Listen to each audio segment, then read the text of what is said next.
I'm called Emma Wilson, and at 24, I never imagined my college commencement would turn into the ultimate triumph over adversity. Standing next to my sister Lily, both of us in identical caps and gowns, should have been a purely happy moment. Yet, years of unequal treatment had led to this pivotal day. I can still hear their harsh words ringing in my ears. She earned it, but you didn't. The pain from that evening when my parents chose to invest solely in my sister lingers. Before I share what left my parents stunned at our graduation, drop a comment with where you're tuning in from, and give a thumbs up if you've ever had to work twice as hard for something others got easily. I was raised in a typical middle-class household in suburban Michigan. Our charming two-story home with its white picket fence seemed idyllic from the outside, adorned with family photos that masked a more complex truth. My parents, Robert and Diana Wilson, held steady jobs, Dad as a bookkeeper, Mom as a high school literature teacher. We weren't rich, but we were secure enough that financial hardship shouldn't have been my destiny.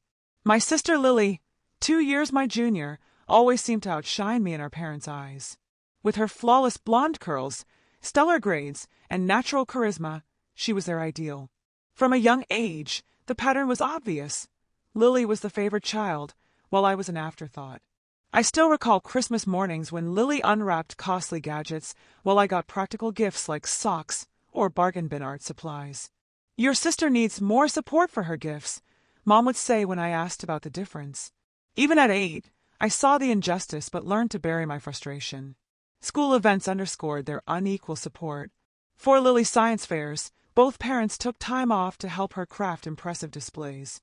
For my art shows, I was fortunate if Mom stopped by for a brief moment during her break. "Art's just a pastime, Emma. It won't lead anywhere," Dad would remark dismissively. The only person who truly noticed me was my grandmother, Eleanor. During summer stays at her lake house, she'd spend hours with me as I drew the scenery. "You see the world uniquely, Emma," she'd say. "Don't let anyone dull your spark." Those summers with Grandma became my refuge. In her cozy library, I found books about trailblazing entrepreneurs, sparking ambitions to prove my value in ways my parents couldn't overlook. By high school, I'd built a tough exterior out of necessity. I joined every business-focused club, excelled in math and economics, and discovered a knack that surprised even my most encouraging teachers. When I won a regional business plan contest as a sophomore, my economics teacher, Mr. Rivera, personally called my parents to praise my work. "That's nice," Mom said after hanging up. "Did you help Lily with her history project? She has a big presentation tomorrow."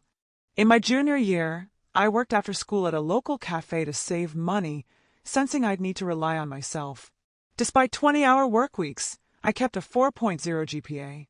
Meanwhile, Lily shone on the debate team, with our parents attending every event and marking her wins with lavish dinners. By senior year, Lily and I, despite our age difference, were applying to colleges in the same class after she skipped a grade. We both applied to Westfield University, renowned for its business and political science programs. When acceptance letters arrived on the same day, I was thrilled, hence shaking as I opened mine. "I'm in," I exclaimed at dinner. Full admission to the business program. Dad barely looked up from his phone. "Good job, Emma." Moments later, Lily rushed in, waving her acceptance to the political science program. Instantly, my parents' demeanor changed. Dad leapt up, Mom hugged her, and dinner turned into a celebration with champagne and sparkling cider. "We always knew you'd make it," Mom said to Lily, as if I hadn't shared the same news minutes earlier. 2 weeks later, a family dinner brought a life-altering conversation. "We need to talk about college plans," Dad said, eyes on Lily. "We've saved for your education since you were born. Westfield's tuition is high, but we'll cover it so you can focus on your studies." Lily glowed with pride, while I waited for my turn, assuming they'd save for me too. When I asked about my tuition, an uneasy silence fell. "Emma," Dad said slowly, "we only have enough for one of you, and Lily has shown greater academic potential. We think supporting her will pay off more." Mom patted my hand, saying, "You've always been self-reliant. You can get loans or start at a community college." Their words seared into me. She earned it, but you didn't. The betrayal shattered the fragile family ties in my mind.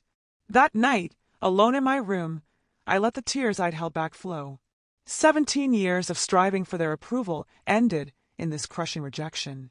My perfect GPA, business awards, and Westfield acceptance meant nothing to them.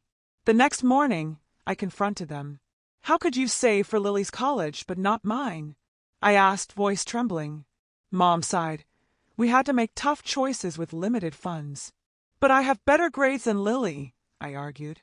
"I've worked part-time for 2 years while keeping perfect academics." Dad snapped his newspaper shut. "Your sister's always been focused on school. You've been distracted by that job and risky business ideas." The conversation ended. They'd made their choice. I was less worthy in their eyes. That weekend, I drove to Grandma Eleanor's, seeking her unwavering support. As I shared everything, she listened quietly, then said, "Sometimes life's hardest moments fuel our greatest growth. Your parents are terribly wrong about you, but you have unstoppable drive." Though she couldn't offer money, her belief in me was priceless. "Promise you'll go to Westfield anyway," she urged. That night, I resolved to attend Westfield, fund my education, and graduate no matter the obstacles. I dove into researching scholarships, grants, and loans, working with my guidance counselor, Mrs. Chun, to navigate financial aid. I secured several small scholarships, but with loans co-signed by Grandma, I covered my first year's tuition. While Lily moved into pricey campus dorms paid by our parents, I found a cheap apartment 45 minutes away with roommates from a university forum. I landed jobs at a campus coffee shop and a bookstore. My parents shopped for Lily's dorm supplies and threw her a grand send-off, while I packed my things in used boxes. On move-in day, they drove Lily to campus. I followed in my old, unreliable car. Mom's parting words, "Good luck, Emma, I hope it works out," only fueled my determination. My new apartment was rough, peeling paint, faulty plumbing, and unfamiliar roommates. That first night, alone on a thin mattress, doubts crept in. Could I handle 30 work hours and a full course load? A text from Grandma, "Diamonds form under pressure, you're already shining," reignited my resolve. I crafted a strict schedule, sacrificing sleep and socializing to prioritize my education. The financial aid office became my lifeline, with Ms. Winters offering guidance. "You're taking on a huge challenge," she said, "but I've seen students like you succeed." Just before classes, Mrs. Chin secured a $1,000 scholarship from my high school's business department. That small gesture from teachers who believed in me gave me the final push. Freshman year was grueling. 5 a.m. study sessions, coffee shop shifts, classes, bookstore work, and midnight returns home. I studied on buses and during breaks, stretching every minute. Meanwhile, Lily enjoyed a carefree college life, sorority events and parental visits, while I juggled textbooks and groceries. Surprisingly, I thrived academically. My real-world budgeting experience gave me an edge in business classes. Professor Bennett praised my case study analysis, noting my maturity. My struggles became an academic strength. My roommate Zoe became a vital ally, leaving meals for me and insisting I not burn out. "You're my college family now," she said, cooking for us and editing my papers. Her support was a lifeline. Sophomore year brought a crisis when the coffee shop cut my hours, slashing my income. Ms. Winters arranged an emergency grant, and Professor Bennett offered me a research assistant role, which paid better and fit my schedule.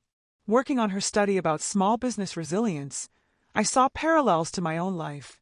Inspired, I started a virtual assistant service for local businesses, using skills from my classes.